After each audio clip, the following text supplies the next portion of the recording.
This is my intro for the 2022 Red October Cold War match. I'll be competing in Free World Irons Division. I would love to be able to use this Colt monolithic receiver polymer prototype, but it is one of two remaining in existence, and it is very expensive and so rare that it is not worth actually shooting at this point. So what I'm going to be doing is using one of my what if alternative future KP15s in its place. I'm using the KP15 lower in place of the Colt lower for the purposes of this match.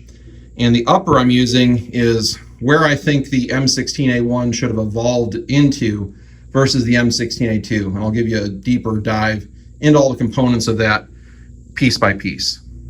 The upper I used on this rifle is a Wyndham Weaponry C7 upper.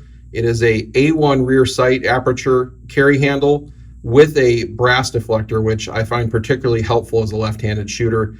It does have a teardrop forward assist. Haven't bothered swapping that out to a round one. Don't really see the need to, but round or teardrop doesn't really matter to me. I did install an A2 aperture, as I like the small and large aperture on the A2 aperture better than the A1. I do have a Young Manufacturing hard chrome M16 bolt carrier group in this because it is so much easier to clean. As a plastics guy, I do prefer the A2 handguard over the A1. It is much better from a manufacturing perspective to have different sides that all interface with each other and no left or right specific side. I also tend to think the A2 handguard is more comfortable than the A1.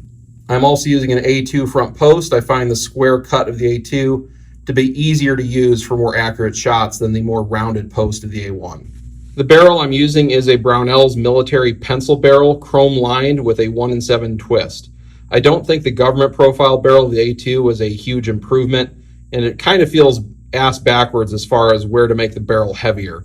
On the lightweight lower, the pencil barrel definitely balances better, and I'm going with the 1-in-7 twist on this because I will be shooting 62 grain ammunition during this event. I am using an A2 flash hider because I believe the closed bottom is better for reducing blast and dust signature when shooting from the prone position. I found out last minute that I can actually use full auto at the Red October Cold War match, so that's going to add an interesting dynamic to this. The M16A2, of course, went to a 3-round burst trigger pack, which resulted in inconsistent trigger pulls and inconsistent number of rounds fired if you let off the trigger earlier. Perhaps a good idea at the time, but the execution was lacking. It's my understanding that all new service M4s are going to full auto fire control packs. So as far as mil-spec triggers go, I'll have a better mil-spec trigger in this one because it is full auto and semi and full auto there. And I'll be able to use full auto intelligently at this match because unlike a lot of other matches that are full auto where it's full auto only, I can switch the selector back and forth between semi and full depending on what I'm doing. I do want to note that this is the same receiver that was used in the Recoil TV abuse test where Ian Harrison did push-ups on it, pull-ups hanging from a bar with it, and ran it over with his vehicle. The A1 length of pull is much more usable by small-statured shooters than the A2. These two small-statured shooters demonstrate just how controllable the rifle is with the A1 stock on full auto.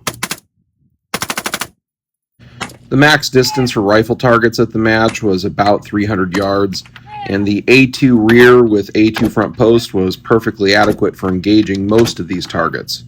I do use a 50-yard zero, so I'm holding dead center on most of these targets, with the exception being the 300-yard targets where I'm holding slightly high. The thing I constantly have to remind myself when I'm shooting irons is to slow down just that 10% to make sure each sight picture is its own, and I'm not using the same visual shortcuts I am to send the shots as I would using a red dot or a low-powered variable optic. The A1 stock is better suited for use with body armor because of its shorter length of pull, allowing the shooter to have a more consistent sight picture regardless of body position. You really can't get sloppy with fundamentals when shooting irons. This is the one stage where I felt limited by my sighting system. There are 6 12-inch plates at just around 100 yards, and I don't have any problem hitting those. I do have a problem hitting the smaller plates. I believe they were 8 inches across at the same distance. My front sight is completely covering the plates at this distance, and it's very hard to tell where I need to put the front sight on them to make the hits. This stage requires that every 2 misses, the shooter move to the other position. So unfortunately, I'm not getting in position stable enough, quickly enough, and being able to tell where I hit to engage those targets. I end up leaving 5 of them on this stage. There is a 120-second par time. At least one of my squad mates that did better on the stage than I did was using a narrower front post, so they had a better, cleaner sight picture at range. Being able to use full auto is what made this event particularly interesting for me. Full auto is not a competitive advantage. In fact, it is a disadvantage for someone of my skill level versus using a match trigger and simply double tapping all these paper. I'm shooting a lot more ammo and taking a lot more time doing so than I would simply double tapping the paper. But I am able to do some interesting techniques with it that are perhaps combat applicable. Like coming up in this next array, tightly packed, I can simply spray the entire array. All of those rounds hit the targets. I'm able to keep all the rounds center of mass out to about 25 to 30 yards, and I'm even able to make hostage rescue shots on full auto at these close distances. I can certainly see the value of full auto for CQB, and I do think it would probably be faster for less experienced people to run through these courses on full auto than double tapping everything on semi. The trick is, of course, getting them to not hold down on the trigger for too long. On many of these target arrays, I'm simply looking over top of the carry handle and indexing the front sight post on the targets, still putting all rounds center of mass. This gun, with a rifle-length gas system and H3 buffer, handles very smoothly. There are times where I shoot the gun empty to make reloading easier, or to just see if I can keep all the rounds on target, and I look at the paper after I'm done shooting the stage. Engaging moving targets is another particularly good use of full auto fire. I'm able to simply hold in the space where I know this target's going to be and hold down the trigger as it moves through its arc. I do successfully engage these targets with regularity on semi-auto, but the timing to do so is much more specific. On the last stage of the day, I switched to full auto to engage these final 300-yard targets, just to see if I can do it successfully. That was cool. Towards the end of the day, I had a few malfunctions where the USGI mags weren't feeding fast enough, and I'd end up with an empty chamber with rounds still in the magazine. So at the end of the day, or towards the last stages, I was having some slow feeding issues with the USGI magazines. Like they weren't feeding the rounds fast enough to keep up with the bolt.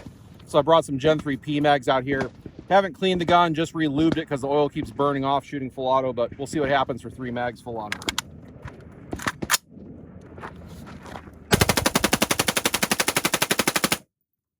Well, it's clear that the problem wasn't with the gun itself, because even with other USGIs, it continued to function, and here it functions flawlessly with the Gen 3 PMags. It does seem like USGIs are more susceptible to environmental fouling, and I think that's probably what occurred.